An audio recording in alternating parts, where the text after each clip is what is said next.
ABC. I want to try and dissect the comp here. Take a little cue from Renee. When he'll take a compilation and just show what he has from all the bands on the compilation. Showed this in a video there just a couple days ago. 97 Underground, Beast from the East, Volume 1. This was a Baltimore radio station, and this compilation came out in 1987, and all the bands on here are from that area, you know, Baltimore, surrounding area.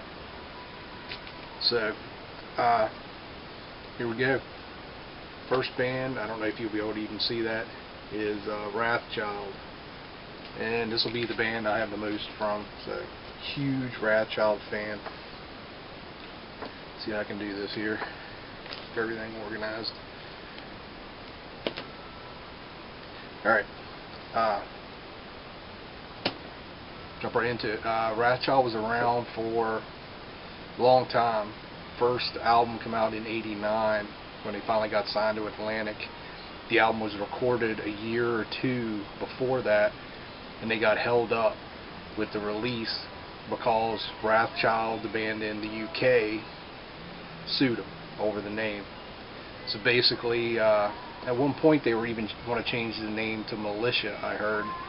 But they were like, fuck that. We've been Wrathchild since the early 80s. I think the band started in like 82, maybe even earlier than that. I mean, Shannon, the drummer, was 12, 13 or something, I think, when he first started playing with them. But anyways, they're like, we're keeping the name and we're going to add America to it. So the album came out in '89. If it had come out like in '87, I think they would have done way better. And I might, you know, local boys, I guess, I think they could have been way bigger than what they were. They were a fantastic band and incredible live.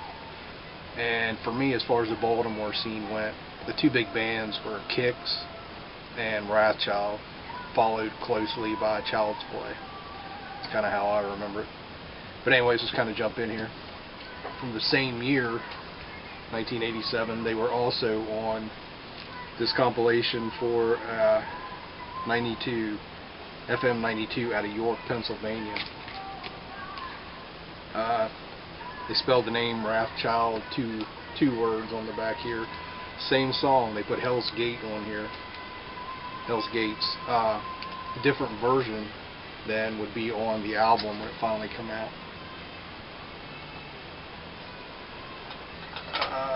Have some cassettes.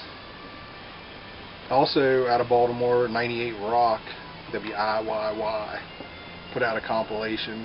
And this was like the year before, 1986. And on here, Wrathchild was doing Dangerous. It's DANGERUS, like Danger Us. Remember them playing it live. Great song. Didn't make it on to any of the albums. I actually have a demo, an early demo around here somewhere, just a copy on cassette that has 3 or 4 other songs that never got released on a regular album. A little more history. The band started out just like a cover band doing AC/DC, Judas Priest, just, you know, standard classic metal, whatever you want to call it. First time I saw them, they were a 5-piece. Brad, the bass player, singer on the albums, was just a singer. They had a different, or an additional guy playing bass. When they were 5-piece, like I said, they were doing just standard covers, you know, killer band for what they were playing. But I only saw them once that way. The next time I saw them at an outdoor festival, they come on stage, they were a 4-piece, and they played Leper Messiah by Metallica, some originals.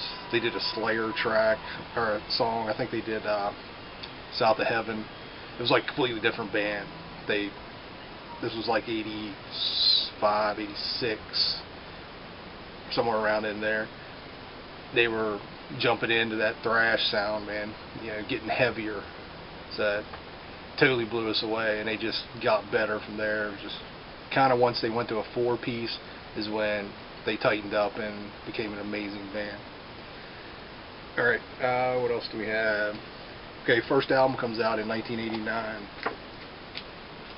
Climbing the Walls on Atlantic. As I said, it got held up. Should have come out a year or two earlier than 89. And here's a flat, a promo flat that they would hang up in a shop. And you can see they already had them printed up, but just Wrathchild didn't have the America on there. I love this. Is damaged. Sucks. The only one I've ever been able to find. I remembered it as a kid, and I finally came across one about 10 years ago. But I had to go back and add the America to it after the lawsuit and everything. Here's actually a flyer. They were putting up pictures for a show on December 26th. This was probably like 89 or 90. I saw that show. Anyways, first album come out. I was so excited when this finally come out. I was there the day, picked up the CD. This is the original on Atlantic. And actually this was reissued in 2008 on Wounded Bird. Cool little label. I don't know if that label's still around. It's still sealed. I just never opened it, but I wanted to grab a copy of it. I also have an advanced copy on cassette. I didn't have this when it originally got put out, but I found this a long time ago. And of course I have the cassette.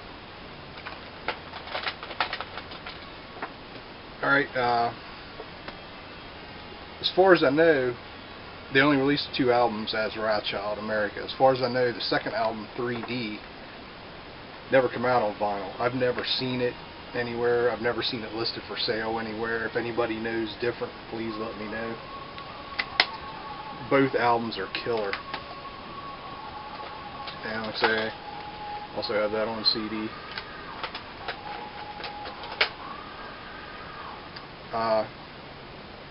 The band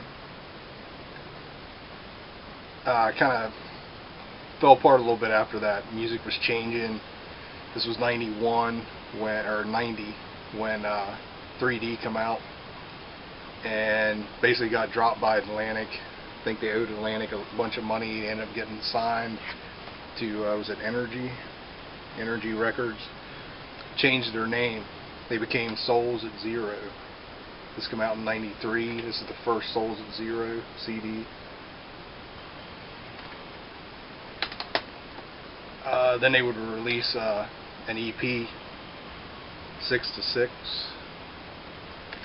Has a couple covers on it. Has Eye Against Eye by Bad Brains, When the Shit Hits the Fan. It's a demo song on here, demo track. And then Shannon would leave the band. Shannon Larkin, the drummer.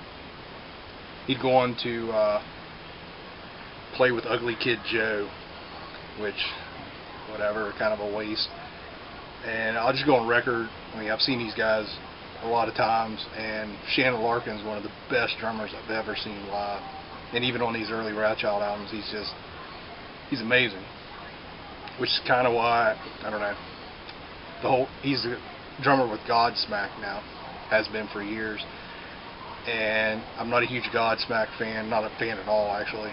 And I went and tried to check him out with Larkin playing, and it's such a waste, that dude playing with them, man. He's such a better drummer than what I've ever heard him play with them, anything with them. So anyways, that's another thing to bitch about later. So they pick up another drummer and release one more as a taste of the Perverse, and that would be their last release on Energy. And kind of done. They would go their own ways. Like I said, Shannon would end up in Godsmack. I heard before he joined Godsmack, he was down to it. He was done in LA. He was coming back home, and he got the call from the band. Ended up joining them, and you know, he's a millionaire now. So totally happy for him, man. You know, that dude gave his life to it, man, and he made it. So yeah, good for him. Just wish it was a better band. But a couple other things to do with Wrathchild would be Kix. Kix isn't on this compilation because they were already signed to Atlantic in like '82 or something, so they were not an unsigned band. But Brad Divins, singer for Wrathchild, was on this one album. This is Kix's second album. Played guitar on this album for him.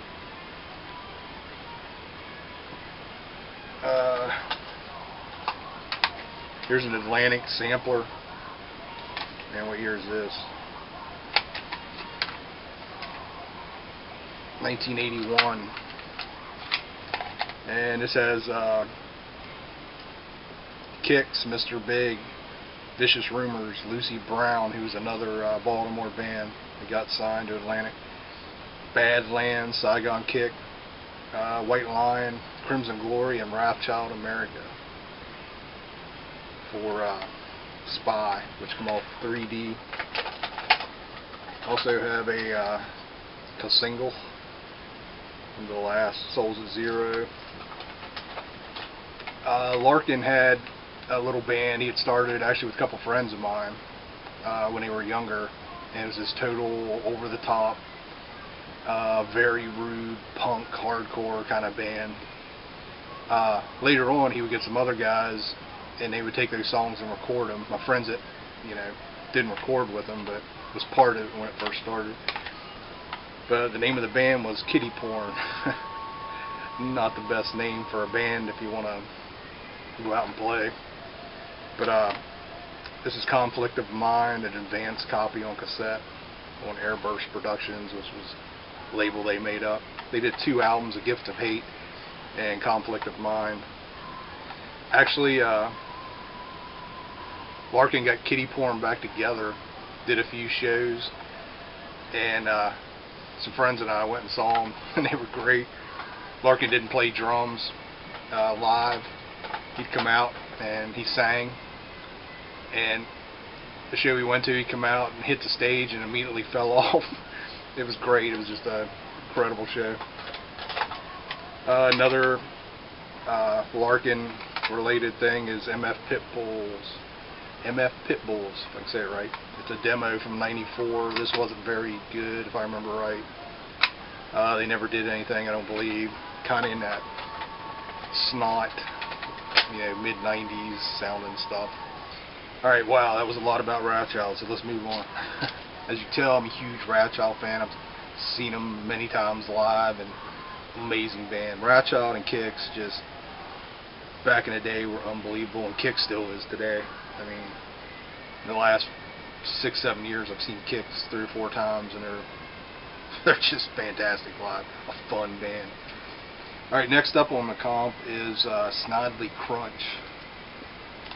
I don't remember this band at all back in the day, but I did run across the CD probably 7-8 years ago to buy them. Snidely Crunch Revealed. This came out in 1993. This case is falling apart. I need to replace it. There's a CD, and here's the band. Not bad, just kind of more commercially kind of sounding, I guess, if I remember right. I haven't heard this for a long time. They were a little heavier on this, on the compilation. That's all I have by them. Next up is a fantastic band, Mystic Force. I saw them 2 or 3 times, and every time opening for Wrathchild. And loved them, man. Incredible band. I saw them kind of, wasn't early on. I think early on they were kind of same deal as Wrathchild, doing the AC/DC and all that. But they grew very quickly and turned into this incredible prog metal thing like Queensryche, that kind of stuff. And this happened to me before. I saw a couple bands in Morgantown, West Virginia that were from Pittsburgh, and years later I saw them in little clubs with like 20 people. Years later I would find these bands actually recorded and released albums, and I found them and have them in the collection. Same kind of deal here with Mystic Force. saw them in the late 80s and had no idea until years later they actually released something, you know. I found this, Shipwreck with the Wicked. This is a 12-inch single. Has 2 songs, Shipwreck with the Wicked and Eternal Quest. And this is numbered, number 382. I don't know how many they did of this, or how many they released of this, but it was private press. And actually, I looked this up when I was getting ready to do this video, and like some dude was wanting like $75 for this. So it's kind of crazy. But it comes with a little insert that's in there. Like I say, these guys were fantastic. And I ran across this a few years back, Mystic Force, The Eternal Quest. I think this was like the second album they did in '93 or so. Like I say, they were just an amazing band. To see them in a little bar sounding like Queensryche or something like that, you know, just blow you away. Bass player actually played hacky sack with that guy in a bar one night. Sadly, Bobby Hicks died last year, I think 2013. Remember, came across one of the Metal Newswire things I kind of keep track of. But these guys went on to release, I don't know, a good many CDs, and they may still be around doing stuff. And I haven't heard a lot of the newer stuff, if any. Alright, next up was Shockwave. Don't remember that band, don't have anything by them. And also next is Mona Lisa. Don't remember them. And Chapels, don't remember them. After that is Child's Play. And like I said, they were probably the 3rd biggest band. And kind of after Kix and Ratchild left town, I think Child's Play took over Baltimore. They were the big boys. Their one major label release was, I'm going to show the CD, Rat Race.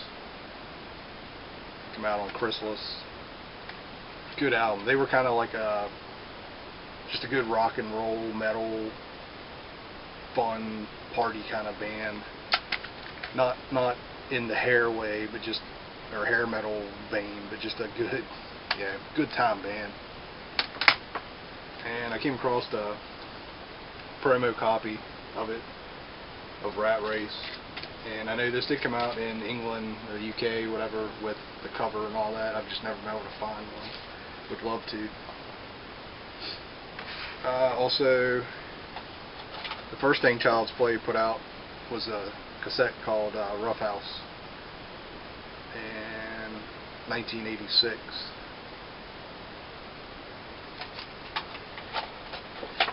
Here did Rat Race come out in like 1990. And then in '93 they put out Long Way. And actually this is hard to find, I do believe. I think they pretty much released it themselves.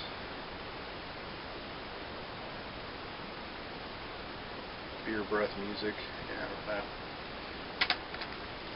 But I found this for like $5 or $6 local. And I remember years ago seeing this for like $50-$60 on CD on eBay. And that's pretty much it for Child's Play. And see, the last band on here is Scarlet Angel. All-female band, I think, except for one, maybe the bass player at that time, and even today. Never heard of that band back in the day. I think they did the demos, you know, or maybe just this one song for this compilation, and that's about it from what I can find. But probably 6-7 years ago, a friend told me about this album, Scarlet Angel. Said, hey man, it's a local band, and they're, you know, back together doing music again. So I picked it up because they were local. High Roller. This was probably my first High Roller release I ever picked up. Didn't know High Roller at the time. I just picked it up because it was a local band. You can see they're older now.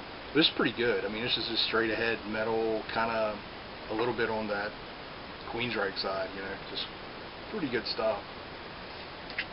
But this is from 2004. I think High Roller put it out in 2008. And I think they're still around. Yeah, still trying to get gigs and play. Which, more power to them. That's cool. But that's it. That's the compilation. It's the first time trying to dissect this, and man, this ran really long. I apologize. Hopefully you made it through all of this. And as you see, Baltimore had a pretty good scene, and that's just kind of scratching the surface. There was other bands, and then you throw the DC scene. There were some bands down around there too. So it was a good time back then.